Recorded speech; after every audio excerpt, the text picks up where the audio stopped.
ಕೇಂದ್ರ ಸರ್ಕಾರವು ಕಾರ್ಮಿಕ ಕಾನೂನುಗಳನ್ನು ಸಮಗ್ರವಾಗಿ ಪರಿಷ್ಕರಿಸಿ ನೂತನವಾಗಿ 4 ಕಾರ್ಮಿಕ ಸಂಹಿತೆಗಳನ್ನು ಜಾರಿಗೆ ತಂದಿದ್ದು, ಇನ್ನು ಕಾರ್ಮಿಕ ಕಾಯ್ದೆಗಳ ಕುರಿತು ಸಾಧಕ ಬಾಧಕಗಳನ್ನು ಚರ್ಚಿಸಲು ಇಂದು ಆನೇಕಲ್ ತಾಲೂಕಿನ ಬೊಮ್ಮಸಂದ್ರದಲ್ಲಿರುವ ಸೌತ್ ಎಂಡ್ ಹೋಟೆಲ್ ಆವರಣದಲ್ಲಿ ಎನ್ಐಪಿಎಂ ಸಂಸ್ಥೆ ವತಿಯಿಂದ ಕೈಗಾರಿಕೆಗಳಲ್ಲಿ ಮುಖ್ಯ ಘಟಕದಲ್ಲಿ ಕೆಲಸ ನಿರ್ವಹಿಸುತ್ತಿರುವ ಎಚ್ಆರ್ಗಳಿಗೆ 1 ದಿನದ ಕಾರ್ಯಾಗಾರವನ್ನು ಆಯೋಜಿಸಲಾಗಿತ್ತು.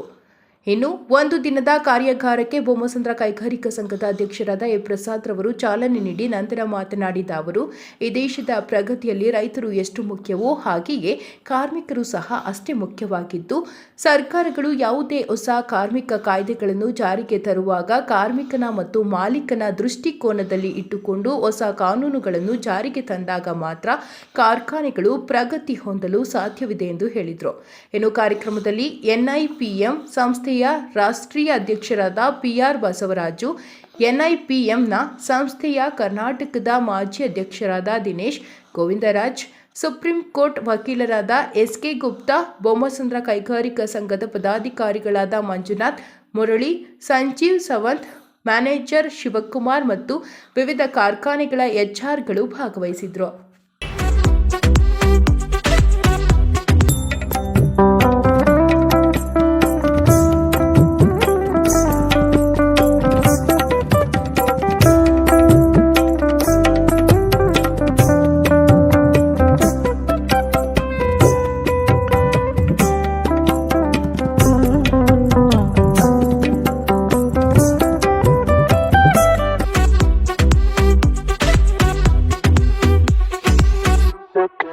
ನಿಮ್ಮದೊಂದು ಟ್ರೈನಿಂಗ್ ಪ್ರೋಗ್ರಾಮ್ಗೆ ನಮ್ಮ ಎಲ್ಲರನ್ನೂ ಇಲ್ಲಿ ಕರೆದಿದ್ದೀರಾ. ಅದರ ವೇದಿಕೆ ಮೇಲೆ ಆಸೀನರಾಗಿರುವಂಥ ನಮ್ಮ ಮಂಜುನಾಥ್ ಮತ್ತು ಎಲ್ಲ ಇಲ್ಲಿ ಕೊಲೀಗ್ಸು ಮತ್ತು ಎಲ್ಲ ನಮ್ಮ ಸ್ಪೀಕರ್ಸ್ ಎಲ್ಲರೂ ಬಂದಿದ್ದಾರೆ. ಮತ್ತು ನಮ್ಮ ಅಸೋಸಿಯೇಷನ್ನ ಸೆಕ್ರೆಟರಿ ಆದಂಥ ಮುರಳಿಯವರು ಮತ್ತು ಟ್ರೆಜರರ್ ಆದಂಥ ಸಂಜೀವ್ ಅವರು ಮತ್ತು ನಮ್ಮ ಶಿವಕುಮಾರ್ ಮ್ಯಾನೇಜರ್ ಆಫ್ ಅಸೋಸಿಯೇಷನ್ನು ಮತ್ತು ಎಲ್ಲ HR ಡಿಪಾರ್ಟ್ಮೆಂಟು ಮತ್ತು ಎಲ್ಲ ಕಂಪ್ನಿ ರೆಪ್ರೆಸೆಂಟೇಟಿವ್ ಎಲ್ಲರೂ ಸಹ ನೀವು ಬಂದಿದ್ದೀರಾ. ನಿಮಗೆಲ್ರಿಗೂ ಸಹ ನಾನು ಒಳ್ಳೆಯದಾಗಲಿ ಮತ್ತು ಒಳ್ಳೆ ಈ ಸೆಷನ್ ಚೆನ್ನಾಗಿ ನಡೀಲಿ, ಇದರ ಮೇಲೆ ನಿಮ್ಗೆ ಹೆಚ್ಚು ನಾಲೆಜನ್ನು ಕೊಡಲಿ ಅಂತ ಹೇಳ್ತಾ, ಇವತ್ತು ನನ್ನನ್ನು ಇಲ್ಲಿ ಇವತ್ತು ನೀವು ಚೀಫ್ ಗೆಸ್ಟ್ ಆಗಿ ಬರಬೇಕು ಸರ್ ಅಂತ ಹೇಳಿದ್ರು. ಬಟ್ ನನಗೆ ಆಲ್ರೆಡಿ ಫಿಕ್ಸ್ ಪ್ರೋಗ್ರಾಮ್ ಇತ್ತು. ಬಟ್ ಆದರೂ ಸಹ ನಾನು ಒಂದು 1/2 hour ಬರ್ತೀನಿ, ನಿಮ್ಮನ್ನೆಲ್ಲರೂ ಕುರಿತು ಮಾತಾಡ್ತೀನಿ, ನನಗೇನೋ 1-2 ಮಾತು ಮಾತಾಡ್ಲಿಕ್ಕೆ ಬರುತ್ತೆ, ಮಾತಾಡಿ ಹೋಗ್ತೀನಿ ಅಂತೇಳಿ ಬಂದಿದ್ದೀನಿ. ನಾನು ಬೇಸಿಕಲಿ ನನಗೆ ಇಂಡಸ್ಟ್ರೀಸ್ ಓನರ್ ಇರ್ಬೋದು, ಅಸೋಸಿಯೇಷನ್ ಪ್ರೆಸಿಡೆಂಟ್ಸ್ ಇರ್ಬೋದು, ಎಲ್ಲ ಇದೆ ನನ್ನ ಹತ್ರ. ಆದರೆ ನಾನು ಸಹ ನಿಮ್ಮ HR ಅಂಡರ್ನಲ್ಲಿ ಕೆಲಸ ಮಾಡಿ, ನಾನು ಒಂದು ಎಂಪ್ಲಾಯ್ ಆಗಿ, ನಾನು ಒಂದು BMSನ ಯೂನಿಯನ್ನ ಪ್ರೆಸಿಡೆಂಟ್ ಆಗಿ ಮ್ಯಾನೇಜ್ಮೆಂಟ್ ಜೊತೆಯಲ್ಲಿ ನಾನು ಸಹ ಒಡನಾಟನ ಇಟ್ಕೊಂಡು ಅಲ್ಲಿಂದ ಇವತ್ತು ನಾನು ಕೈಗಾರಿಕೋದ್ಯಮಿ ಆಗಿದ್ದೀನಿ. ಆದರೆ ನನಗೆ ಎಂಪ್ಲಾಯೀಸು ಮತ್ತು ಪರ್ಸನಲ್ ಡಿಪಾರ್ಟ್ಮೆಂಟ್ HR ಡಿಫಿಕಲ್ಟಿ ಎಷ್ಟು ಅಂತ ನನಗೆ ಗೊತ್ತಿದೆ. ಯಾಕೆ ಅಂತ ಹೇಳಿದ್ರೆ, ಎಂಪ್ಲಾಯಿ ಹೇಳ್ತಾನೆ ಓನರ್ ತುಂಬ ಒಳ್ಳೆಯವನು, HR ಸರಿ ಇಲ್ಲ ಅಂತಾನೆ. ಓನರ್ಗೆ ಏನು ಕೇಳಿದ್ರು ಕೊಡ್ತಾನೆ, ಬಟ್ ಆದರೆ ನಮ್ಮ HR ಕೊಡಿಸೋದಿಲ್ಲ ಅಂತ ಹೇಳ್ತಾನೆ. ಆದರೆ ಓನರ್ ಎಷ್ಟು ಕೊಡ್ತಾರೆ, ಓನರ್ ಇದೆಲ್ಲ ನಮಗೆ ಗೊತ್ತಿದೆ. ಸೊ ಅದೇ ರೀತಿಯಲ್ಲಿ ನೀವು ಸಹ HR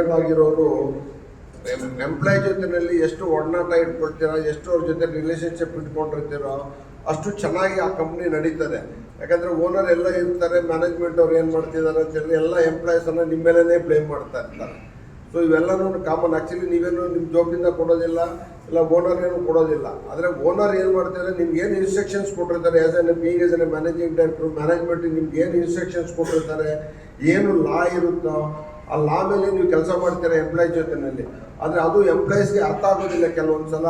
ಬಟ್ ಎಂಪ್ಲಾಯೀಸ್ಗೂ ಸಹ ಬೆನಿಫಿಟ್ಸ್ ಹೆಂಗೆ ನೀವು ಸರ್ಕಾರದಿಂದ ಬರುವಂಥದ್ದು, ಕಂಪ್ನಿಯಿಂದ ಬರುವಂಥದ್ದು, ಅವ್ರಿಗೆ ಗ್ರ್ಯಾಜುಯಿಟೀಸ್ ಇರ್ಬೋದು, ESI PF ಇರ್ಬೋದು, ಇದನ್ನೆಲ್ಲನೂ ಸಹ ಕೊಡಿಸ್ಲಿಕ್ಕೆ ಇವೆಲ್ಲ HR ಡಿಪಾರ್ಟ್ಮೆಂಟರು ಮ್ಯಾನೇಜ್ಮೆಂಟ್ ಜೊತೆನಲ್ಲೂ ಮತ್ತು ಎಂಪ್ಲಾಯ್ ಜೊತೆನಲ್ಲೂ ಸಹ ತುಂಬ ಒಡನಾಟ ಇಟ್ಕೊಂಡು ಕೆಲಸ ಮಾಡಿದ್ರೆ ಆ ಕಂಪ್ನಿ ಮೇಲಕ್ಕೆ ಬರಲಿಕ್ಕೆ ಅನುಕೂಲ ಆಗುತ್ತೆ.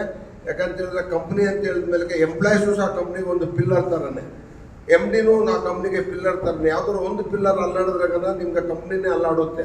ಸೊ ಈ ನಿಟ್ಟಿನಲ್ಲಿ ನೀವೆಲ್ಲರೂ ಸಹ ಮಾಡಿ.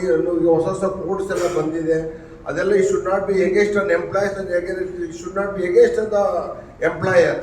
ಈ ರೀತಿಯಲ್ಲಿ ಇರುವಂಥದ್ದನ್ನು ನೋಡಿ ನೀವೆಲ್ಲರೂ ಸಹ, ಯಾಕಂದರೆ ಕಾರ್ಮಿಕರು ಸಹ ಎಷ್ಟು ಮುಖ್ಯನೋ ಮಾಲೀಕರು ಅಷ್ಟೇ ಮುಖ್ಯ, ಮಾಲೀಕರು ಎಷ್ಟು ಮುಖ್ಯನೋ ಕಾರ್ಮಿಕರು ಅಷ್ಟೇ ಮುಖ್ಯನೇ. ಸೊ ಇಬ್ರಿಗೂ ಚೆನ್ನಾಗಿ ನೋಡ್ಕೊಂಡು ಹೋಗುವಂಥ ನೀವೆಲ್ಲ HR ಸಹ ಗೈಡೆನ್ಸ್ ಕೊಟ್ಟು ಈ ಕಂಪ್ನಿಗಳನ್ನು ಬಂಸಂದ್ರ ವ್ಯಾಪ್ತಿ ಇರ್ಬೋದು, ಇಡೀ ಕರ್ನಾಟಕ ಎಲ್ಲೇ ಇರ್ಬೋದು, ಈ ಕಂಪ್ನಿಗಳು ಚೆನ್ನಾಗಿ ನಡೀಲಿಕ್ಕೆ ನೀವೊಂದು ಪಿಲ್ಲರ್ಗಳ ಥರ ನಿಮ್ಮ HR ಡಿಪಾರ್ಟ್ಮೆಂಟ್ಸು. ಸೊ ತಾವೆಲ್ಲರೂ ಸಹ ಕಾರ್ಮಿಕರಿಗೂ ಮತ್ತು ಮಾಲೀಕರಿಗೂ ಅನುಕೂಲ ಆಗೋ ರೀತಿಯಲ್ಲಿ ಇನ್ನೂ ಚೆನ್ನಾಗಿ ನಡ್ಸ್ಕೊಂಡು ಹೋಗ್ತಿದ್ರೆ ಕದ ಅದೆಲ್ಲ ತುಂಬ ಈ ದೇಶಕ್ಕೆ ಮತ್ತು ರಾಜ್ಯಕ್ಕೆ ಒಳ್ಳೇದಾಗ್ತದೆ ಅಂತ ಹೇಳ್ತಾ ನನ್ನ. And we have 5 regions and we reach to all the HR professionals across India to enable HR professionals to network, learn and also inculcate best practices across India. As an organization, we do have different activities. We do conduct national conference every year. We conduct regional conferences and we are proud as Bangaloreans. Karnataka chapter is the number 1 chapter in terms of numbers. We have 1,350 life members in Bangalore who are member of our association. And we also have been on the top of 3 positions from last 20 years. And last 5 years consecutively we are on top of number 1 position as the best job. All these things was possible only because we have a young, dedicated, synchronized team. I think that shows how Bangalore chapter has been on the top because of this dedicated new team, young team. I think today our chairman is not here. We have our secretary Prabhu who also represent this area, and we have Manju, Kantraj, Sidling Katavkar and all the other friends from this area who have been conducting various different activities.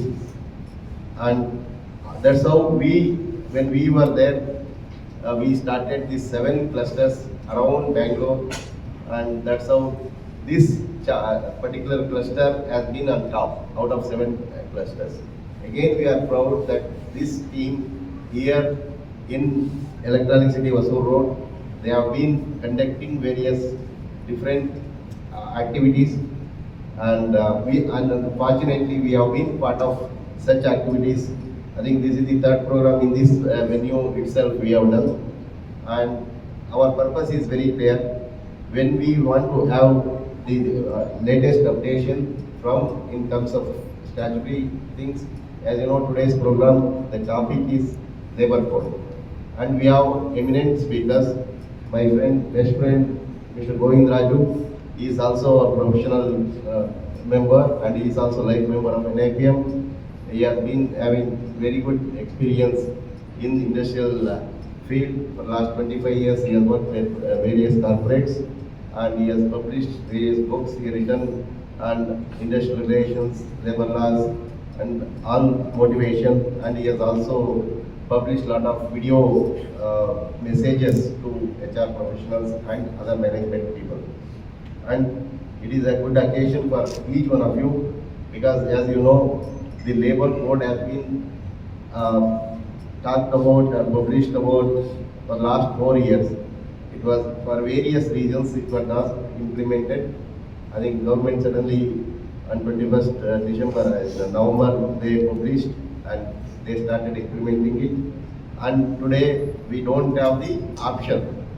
I think as you know, incidentally yesterday we had an event in Mysore. I was part of it. There were 2 union leaders, Meenakshi and one more person, Sheshadri. Both of them, they were saying no, it is anti-labor, and we had eminent speakers. They were saying no, from management point of view it is not that what we expected. That ambiguity is still there on both fronts, but as a nation, as a government, we have to uphold, because we have to compete in the international economic front of India. We had no other option except to go for reforms. I think ease of doing business is the minimum requirement for the current economic conditions, as you know. Because of this, India could sustain the growth, highest growth in the world. I think in order to sustain that growth, we require this type of reforms, ease of doing business, and way forward. Probably there may be some more amendments after getting the feedback from various things. I think since still the state government has not made any rules as of now, that we can only talk about what the courts talk about. Probably when the rules cannot be against the main courts, but they have to frame within that framework of the courts.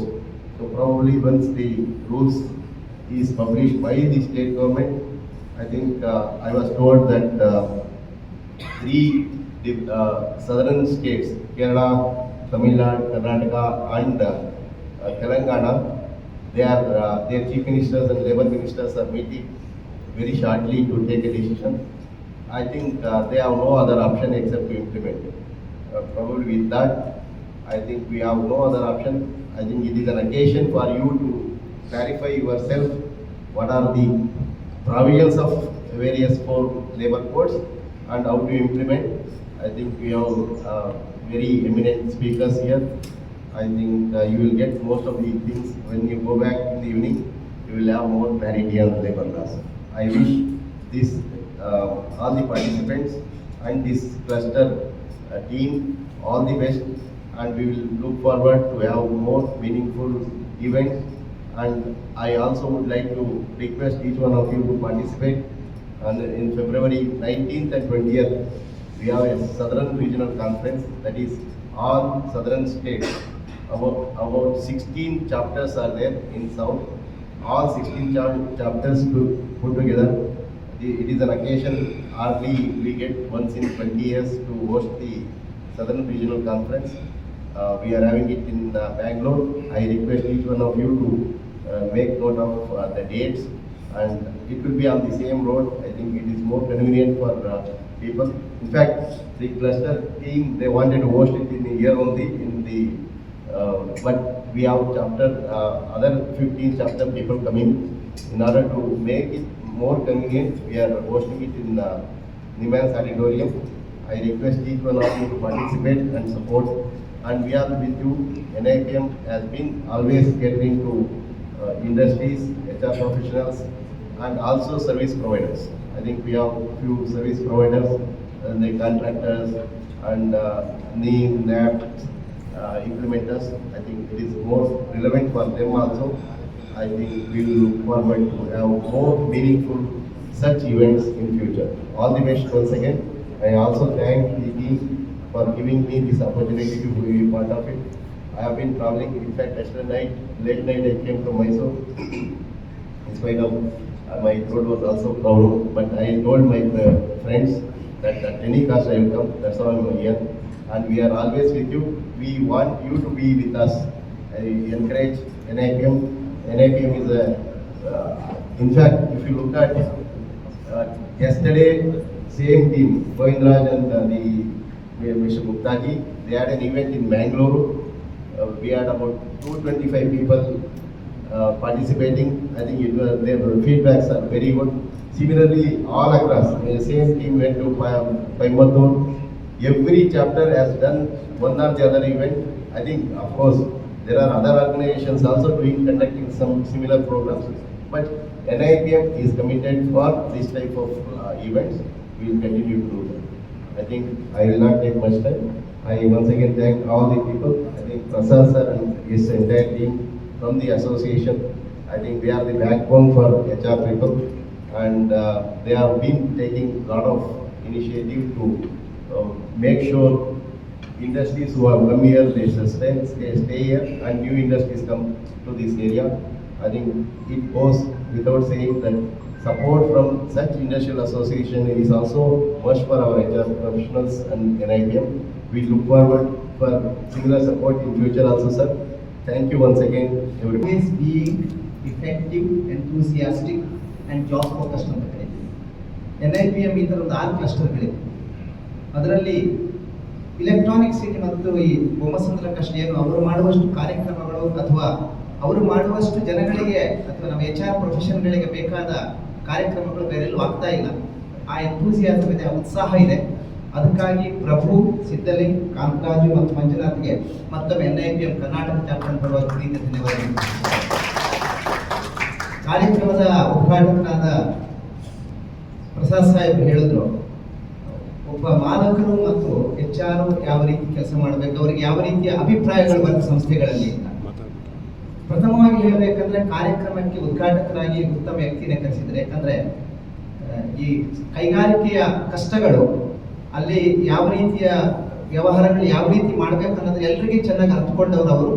ಅದಕ್ಕಿಂತ ಮುಖ್ಯವಾಗಿ ಈ ಮಾನವ ಸಂಪನ್ಮೂಲ ಮತ್ತು ಈ ಆರ್ಥಿಕ finance ವಿಭಾಗಗಳ ಅಗತ್ಯವನ್ನು ಸಂಸ್ಥೆಗೆ ಎಷ್ಟು ಚೆನ್ನಾಗಿ ತಿಳ್ಕೊಂಡಿದ್ದಾರೆ. ನಾನು ಹೇಳಬೇಕಂದ್ರೆ ಈ ಲೇಬರ್ ಕೋಡ್ ಬಂದಾಗ ಒಂದು ಮನಸ್ಸಿಗೆ ಬಂದಿದ್ದೇನೆಂದ್ರೆ, ಅಲ್ಲಿ 2 ವ್ಯಕ್ತಿಗಳು ಉತ್ತಮವಾಗಿ ಕಾರ್ಯನಿರ್ವಹಿಸಬೇಕು ಒಂದು ಸಂಸ್ಥೆಯಲ್ಲಿ. ಒಬ್ಬರು ಕೋಟೆ ಕಟ್ಟೋರಾದ್ರೆ, ಇನ್ನೊಬ್ರು ಕೋಟೆಯನ್ನು ಕಾಯುವರು. ಕೋಟೆ ಕಟ್ಟೋರು ಯಾರಂದ್ರೆ ಈ ಆರ್ಥಿಕ ಫೈನಾನ್ಸ್ ಡಿಪಾರ್ಟ್ಮೆಂಟ್ ಅವರು, ಕೋಟೆ ಕಾಯೋರು ಯಾರಂದ್ರೆ HR ಡಿಪಾರ್ಟ್ಮೆಂಟ್. ಇವತ್ತು ಮಾಲಕರು ಕೊಡ್ತಾರೆ, HR ಕೊಡಲ್ಲ, HR ಬಿಡಲ್ಲ, ದೇವರು ಕೊಟ್ಟರು ಪೂಜಾರಿ ಬಿಡಲ್ಲ ಅಂತ ಹೇಳೋ ಮಾತುಗಳು ತುಂಬಾ ಚೆನ್ನಾಗಿ ಬರ್ತಾ ಇದೆ. ಆದ್ರೆ ಈ ವೇಜ್ ಕೋಡ್ ಇಂಪ್ಲಿಮೆಂಟ್ ಆಗಿರೋ ಟೈಮಲ್ಲಿ ನಾವೇನ್ ತಿಳ್ಕೊಬೇಕಂದ್ರೆ, ಆ ಕೋಟೆ ಕಾಯೋರು ಅಂದ್ರೆ HR ಮಾನವ ಸಂಪನ್ಮೂಲ ವಿಭಾಗದವರು ಏನಿದ್ದಾರೆ, ಅವರು ಕೋಟೆ ಒಳಗಡೆ ಏನು ಬರಬೇಕು, ಕೋಟೆಯಿಂದ ಹೊರಗಡೆ ಏನು ಹೋಗ್ಬೇಕು ಅನ್ನೋದನ್ನ ತುಂಬಾ ಚೆನ್ನಾಗಿ ನೋಡ್ಕೋಬೇಕು. ಯಾಕೆಂತ ಹೇಳಿದ್ರೆ, ನಿಮ್ಗೆ ಒನಕೆ ಕತೆ ನಾನು ಹೇಳ್ಬೇಕಾಗಿಲ್ಲ. ಒಂದು ಕಿಂಡಿಯಲ್ಲಿ ಸೈನಿಕರು ನುಸುಳಬಹುದಂದ್ರೆ ಅದೇ ಸಾಮಾನ್ಯ ಚಿಕ್ಕ ಕಿಂಡಿಯಲ್ಲಿ ಕೂಡ ಎಷ್ಟೋ ಸೋರಿಕೆಗಳಾಗ್ತವೆ. ಇವತ್ತು ನಾವು ಯೂನಿಯನ್ ಸೆಟಲ್ಮೆಂಟ್ಗಳು ಮಾಡ್ತೀವಿ, ಯೂನಿಯನ್ಗಳಿಗೆ ನಾವು ಬೆನಿಫಿಟ್ಗಳು ಕೊಡ್ತೀವಿ, ಕಾರ್ಮಿಕರಿಗೆ ಬೆನಿಫಿಟ್ಗಳು ಕೊಡ್ತೀವಿ. ನಾವು ಕೆಲವು ಮೊದಲು ರೂಪಾಯಿಗಳೆಲ್ಲ ಹಿಡಿತೀವಿ. ಸರ್, 1 ರೂಪಾಯಿ ಜಾಸ್ತಿ ಕೊಟ್ಟರೆ ಏನಾಗುತ್ತೆ ನಿಮಗೆ ಇವತ್ತು ಜಾಸ್ತಿ ಅಂತ. ಆ 1 ರೂಪಾಯಿ ನಾಳೆ 1 ಕೋಟಿಯೂ ಆಗುತ್ತೆ. ಎರಡನೇದಾಗ 1 ರೂಪಾಯಿ ಕೊಡೋದನ್ನು ಯಾವ ರೀತಿಯಲ್ಲಿ ಕೊಡಬೇಕು ಅನ್ನೋದು ಅಷ್ಟೇ ಮುಖ್ಯ.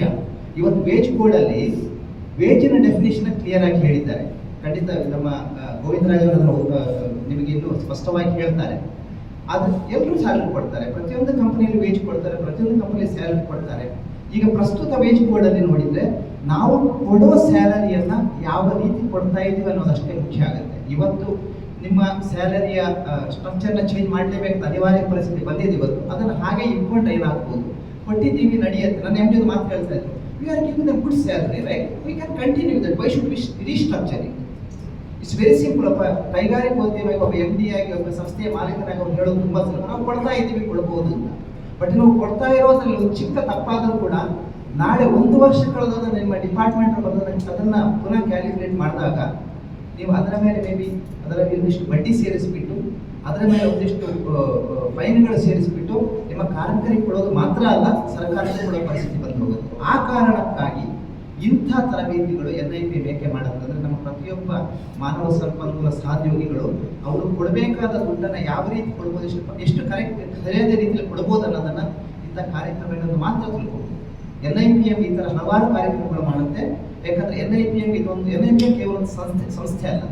NIPM HR ಮಾನವ ಸಂಪನ್ಮೂಲ ವೃತ್ತಿನಿರತರಿಗಾಗಿ ಇರುವ ಅವರ ಶ್ರೇಯೋಭಿವೃದ್ಧಿ ಆಗಿರುವ ಸಂಸ್ಥೆ. ಯಾಕಂತ ಹೇಳಿದ್ರೆ ನಾವು ಮಾಡೋ ಕಾರ್ಯಕ್ರಮಗಳಿರ್ಬೋದು, ಟ್ರೈನಿಂಗ್ ಪ್ರೋಗ್ರಾಮ್ಗಳಿರ್ಬೋದು, ಸೆಮಿನಾರ್ಗಳಿರ್ಬೋದು, ಪ್ರತಿಯೊಂದರಲ್ಲೂ ಒಂದು ಕಲಿಕೆ ಇರುತ್ತೆ. ಆ ಕಲಿಕೆಯನ್ನ ರೂಢಿಸಿಕೊಳ್ಳಿಕ್ಕೆ ಬಂದ ನಿಮಗೆಲ್ಲರಿಗೂ ಈ ನಮ್ಮ ಪ್ರೀತಿಯ ಅಭಿನಂದನೆಗಳನ್ನು ತಿಳಿಸ್ತಾ, ಈ 1 ದಿನದ ಕಾರ್ಯಕ್ರಮ ನಿಮಗೆ ನಿಮ್ಮ ಭವಿಷ್ಯದ ವೃತ್ತಿ ಜೀವನದಲ್ಲಿ ಅತ್ಯುತ್ತಮ ದಾರಿಗಳನ್ನು ತೋರಿಸಲಿ. ಅದೇ ರೀತಿಯಾಗಿ ABED ಕ್ಲಸ್ಟರ್ ಇನ್ನೂ ಹೆಚ್ಚಾಗಿ ಬೆಳಗಲು ಹಾರೈಸ್ತಾ ಮತ್ತೊಮ್ಮೆ ಎಲ್ಲ ಸ್ನೇಹಿತರಿಗೆ ವಂದನೆಗಳನ್ನು ನಾನು ಹೇಳಮಾಡಿದ್ದೇನೆ.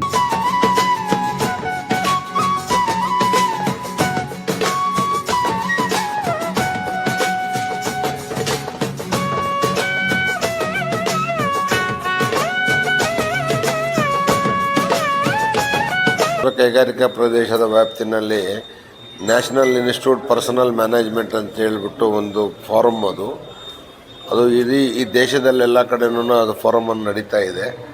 ಅದರ ವಿಚಾರವಾಗಿ ನಮ್ಮ ಮಂಜುನಾಥು ಮತ್ತು ನಮ್ಮ ನ್ಯಾಷನಲ್ ಇನ್ಸ್ಟಿಟ್ಯೂಟ್ ಆಫ್ ಇದರ ಅಧ್ಯಕ್ಷರುಗಳು ಮತ್ತು ಪ್ರೆಸಿಡೆಂಟ್ಸು ಎಲ್ಲರೂ ಸಹ ಬಂದಿದ್ದಾರೆ. ನಮ್ಮ ಸಂಜೀವ್ ಸಾವಂತು ಮತ್ತು ಮುರಳೀಧರು ಮತ್ತು ಎಲ್ಲ ಪರ್ಸನಲ್ HR ಡಿಪಾರ್ಟ್ಮೆಂಟ್ಸ್ ಎಲ್ಲರೂ ಸಹ ಬಂದಿದ್ದಾರೆ.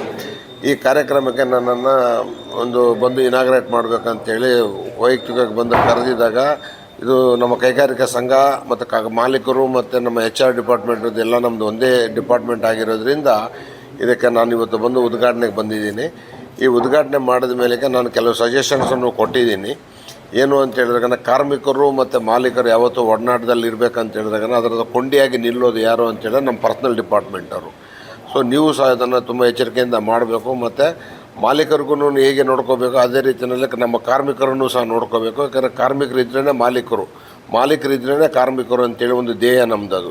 ಸೊ ಕಾರ್ಮಿಕರು ಸಹ ತುಂಬ ಇಂಪಾರ್ಟೆಂಟ್. ಈ ದೇಶದಲ್ಲಿ ರೈತರು ಹೇಗೆ ನಮಗೆ ಬೆನ್ನೆಲುಬು ಅಂತ ಹೇಳ್ತೀವೋ ಅದೇ ರೀತಿಯಲ್ಲಿ ಕಾರ್ಮಿಕರು ಸಹ ಈ ದೇಶದ ಬೆನ್ನೆಲುಬು. ಸೊ ಈ ನಿಟ್ಟಲ್ಲಿ ನೀವೆಲ್ಲರೂ ಸಹ ಕಾರ್ಮಿಕರಿಗೂ ಅನುಕೂಲ ಆಗುವಂಥ ಒಳ್ಳೊಳ್ಳೆ ಕೋಡ್ಗಳನ್ನು ತರಬೇಕು. ಮಾಲೀಕರಿಗೂ ನಷ್ಟ ಆಗಬಾರ್ದು, ಕಾರ್ಮಿಕರಿಗೂ ಯಾವುದೇ ಕಾರಣಕ್ಕೂ ನಷ್ಟ ಆಗದಂಗೆ ನೋಡ್ಕೊಳ್ಳೋ ರೀತಿಯಲ್ಲಿ ಒಂದು ಸೆಷನನ್ನು ನಡೀತಾ ಇದೆ. ಇದು ನನ್ನೂ ಸಹ ಗೈಡೆನ್ಸನ್ನು ಕೊಟ್ಟಿದ್ದೀನಿ, ಅವರು ಸಹ ಭರವಸೆ ಕೊಟ್ಟಿದ್ದಾರೆ. ಇಲ್ಲ ಸರ್, ಕಾರ್ಮಿಕರುಗಳಿಗೆ ಯಾವುದೇ ರೀತಿಯಲ್ಲಿ ತೊಂದರೆ ಆಗದಂಗೆ ನಾವು ಸಹ ನೋಡ್ಕೊಳ್ತಾ ಇದ್ದೀವಿ ಅಂತೇಳಿ ಅವರು ಸಹ ಭರವಸೆ ಕೊಟ್ಟಿದ್ದಾರೆ. ಇದರ ಉದ್ಘಾಟನೆಗೆ ಬಂದಿದೆ. Thank you. ಟ್ರಾಫಿಕ್ ಸಮಸ್ಯೆ ಹೌದು. ಹೌದು, ದಿನನಿತ್ಯ ಟ್ರಾಫಿಕ್ ಆಗ್ತಾಯಿದೆ. ಈಗ ಚಂದಾಪುರ ಮತ್ತು ಫ್ಲೈಓವರ್ದು ನ್ಯಾಷನಲ್ ಹೈವೇ ಏನು ಸಹ ಮಾಡ್ತಾ ಇಲ್ಲ. ಇದು ದೊಡ್ಡ ಸಮಸ್ಯೆ ಆಗಿ ಕೂತಿದೆ. ಇದನ್ನು ತುರ್ತಾಗಿ ರೆಡಿ ಮಾಡಬೇಕು. ನಾವು ಸಹ ಇದನ್ನು ಮೆಮೊರೆಂಡಮನ್ನು ಕೊಡ್ತೀವಿ. ಮತ್ತು ಮುಖ್ಯಮಂತ್ರಿ ಮತ್ತು ನಮ್ಮ ಉಪಮುಖ್ಯಮಂತ್ರಿ ಅಂತ DK ಶಿವಕುಮಾರ್ ಅವರನ್ನು ಸಹ ಹೋಗಿ ಭೇಟಿಯಾಗಲಿಕ್ಕೆ ನಮ್ಮೆಲ್ಲ ಕಾರ್ಮಿಕ ಸಂಘ ಮತ್ತು ನಾವೆಲ್ಲ ಮಾಲೀಕರ ಸಂಘದವರು ಸಹ ನಾವು ಪ್ರಯತ್ನ ಮಾಡ್ತಾಯಿದ್ದೀವಿ. ಯಾಕಂತ ಹೇಳಿದ್ರೆ ಹೋಗ್ಲಿಕ್ಕೆ ಬರೋದಕ್ಕೆ 1.5 ಅವರ್ ಆಗುತ್ತೆ, ಹೋಗ್ಲಿಕ್ಕೆ 1.5 ಅವರ್ ಆಗುತ್ತೆ. ನಾವು ಕೆಲಸ ಮಾಡೋದು 8 ಅವರಲ್ಲಿ 3 ಅವರ್ ಇಲ್ಲೇ ಹೋದರೆ 5 ಅವರ್ ಕೆಲಸ ಮಾಡಿದ್ರೆ ಉತ್ಪಾದನೆಗಳು ಹೇಗಾಗ್ತದೆ, ನಮ್ಮ ರಾಷ್ಟ್ರದ ಮತ್ತು ರಾಜ್ಯದ ಬೊಕ್ಕಸಕ್ಕೆ ಹೆಂಗೆ ದುಡ್ಡು ಬರುತ್ತೆ ಮತ್ತು ನಮಗೆ ಲಾಸಸ್ ಇರುತ್ತೆ.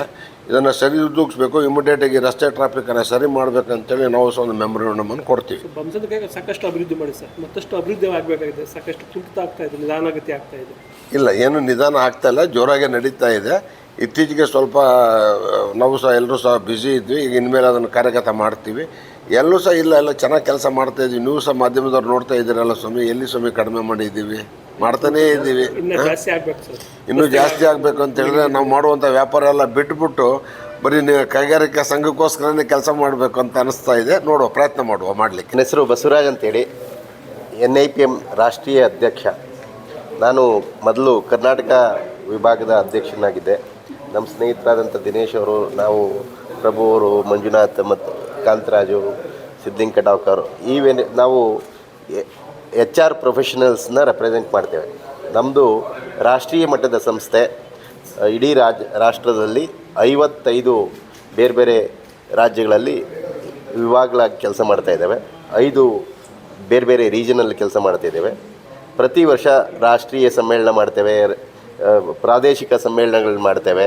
ಮತ್ತು ನಮ್ಮ ಕರ್ನಾಟಕ ಚಾಪ್ಟರು ಇಡೀ ದೇಶದಲ್ಲಿ ನಂಬರ್ 1 ಸ್ಥಾನದಲ್ಲಿ ಸತತ 20 ವರ್ಷಗಳಿಂದ ಒಳ್ಳೆ ನಿಟ್ಟಿನಲ್ಲಿ ಕೆಲಸ ಮಾಡ್ತಾಯಿದೆ. ಮತ್ತು ಭಾಳ ಹೆಮ್ಮೆಯ ವಿಷಯ ಅಂತ ಹೇಳಿದ್ರೆ, ಕರ್ನಾಟಕ ಚಾಪ್ಟರ್ ಇಡೀ ದೇಶದಲ್ಲಿ number 1 chapter in terms of numbers, in terms of performance. ಯಾಕೆಂದರೆ ನಮ್ಮದೇ ಆದಂಥ ಆಂತರಿಕವಾದಂಥ ಒಂದು ಎವ್ಯಾಲ್ಯೂಯೇಷನ್ ಪ್ರೋಸೆಸ್ ಇದೆ. ಆ ಪ್ರೋಸೆಸ್ಸಲ್ಲಿ ನಮ್ಮ ಕರ್ನಾಟಕ ಚಾಪ್ಟರ್ ಸತತವಾಗಿ ನಾವು ಮೊದಲನೇ ಸ್ಥಾನದಲ್ಲಿ ಉಳಿಸ್ಕೊಂಡು ಬಂದಿದ್ದೇವೆ.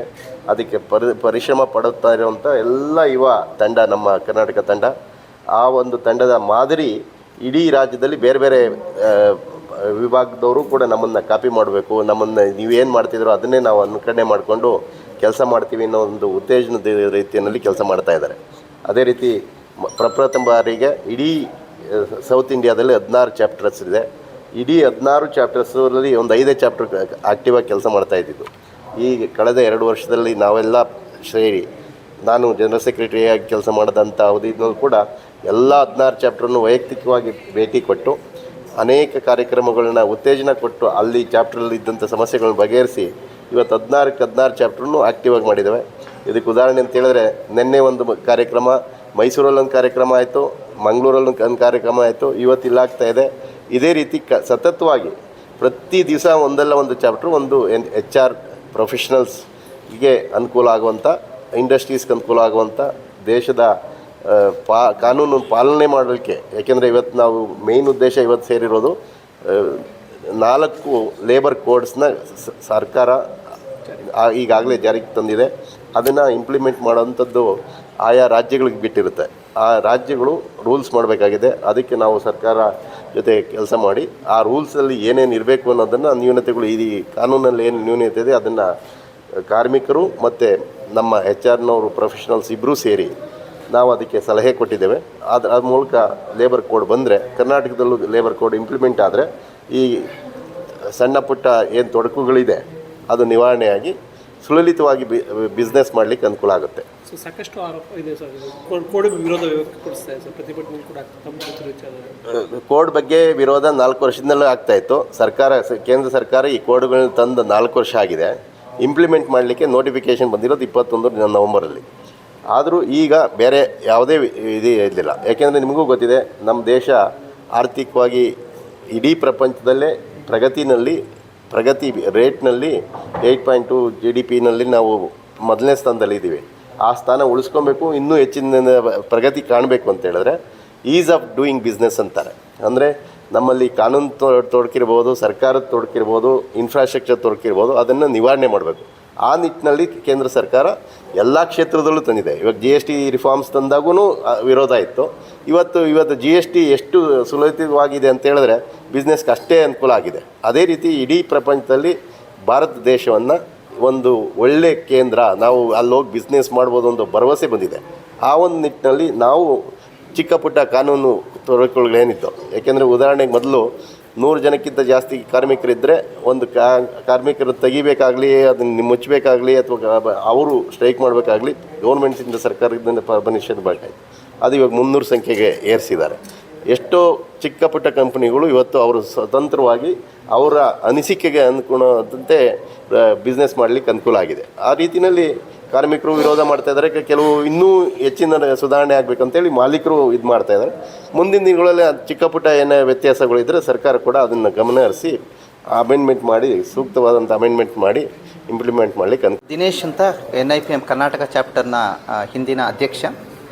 ಈ NIPM ಅನ್ನೋ ಸಂಸ್ಥೆ ಈ ಮಾನವ ಸಂಪನ್ಮೂಲ ಅಧಿಕಾರಿಗಳ ಅಭಿವೃದ್ಧಿಗಳಿಗೆ ಅವರನ್ನು ತರಬೇತಿಗೊಳಿಸೋದಕ್ಕೆ ಮುಖ್ಯವಾಗಿ ಕಾರ್ಯನಿರ್ವಹಿಸುತ್ತೆ. ಹೇಗೆ ಮಾನವ ಸಂಪನ್ಮೂಲ ಅಧಿಕಾರಿಗಳು ಸಂಸ್ಥೆಯ ಮತ್ತು ಕಾರ್ಮಿಕರ ಶ್ರೇಯೋಭಿವೃದ್ಧಿಗೆ ಕಲ್ಯಾಣಕ್ಕೆ ದುಡಿತಾರೆ, ಅವರನ್ನು ಎಲ್ಲ ರೀತಿಯಲ್ಲಿ ತರಬೇತಿಗೊಳಿಸಿ ಅವರನ್ನು ಉತ್ತಮವಾಗಿ ನಡೆಸ್ಕೊಳ್ಳುವಂಥ ಒಂದು ಕಾರ್ಯಕ್ರಮ ಸಂಸ್ಥೆ ಮಾಡ್ತಾ ಇದೆ. ಇವತ್ತು ಈ ಕ್ಲಸ್ಟರ್ನಲ್ಲಿ ಏನಕ್ಕೆ ಮಾಡಿದೆ, ಪ್ರತಿಯೊಂದು ಕಾರ್ಯಕ್ರಮವನ್ನು ನಮ್ಮ ಮನೆ ಬಾಗಿಲಿಗೆ ತಂದು ಕೈಗಾರಿಕಾ ವಲಯಗಳಲ್ಲಿ ತಂದು ಮಾಡಬೇಕು. ಇದು ಇಲೆಕ್ಟ್ರಾನಿಕ್ ಸಿಟಿ ಇರ್ಬೋದು, ಬೊಮ್ಮಸಂದ್ರ ಇರ್ಬೋದು, ದೊಡ್ಡಬಳ್ಳಾಪುರ ಇರ್ಬೋದು, ಪ್ರತಿಯೊಂದು ಕೈಗಾರಿಕಾ ವಲಯಗಳಲ್ಲಿ ಮಾಡಿ ನಮ್ಮ ಮಾನವ ಸಂಪನ್ಮೂಲ ವೃತ್ತಿನಿರತನ ಇನ್ನೂ ಹೆಚ್ಚಿನ ರೀತಿಯಲ್ಲಿ ಅವರನ್ನು ತರಬೇತಿಗೊಳಿಸಿ ಯಶಸ್ವಿಗೊಳಿಸಬೇಕನ್ನೋ ಒಂದು ಕಾರಣಕ್ಕಾಗಿ ಮಾಡ್ತಾ ಇದ್ವಿ. ಇದು ಕಂಟಿನ್ಯೂವಾಗಿ ನಿರಂತರವಾಗಿ ನಡೀತಾ ಇರುತ್ತೆ ಈ ಕಾರ್ಯಕ್ರಮಗಳು. ಈ ಕಾರ್ಯಕ್ರಮಗಳನ್ನು ಮಾಡಿದ ಇಲ್ಲಿನೆಲ್ಲ ಸ್ನೇಹಿತರಿಗೆ ಮತ್ತೊಮ್ಮೆ ಪ್ರೀತಿಯ ಧನ್ಯವಾದಗಳು ತಿಳಿಸ್ತಾ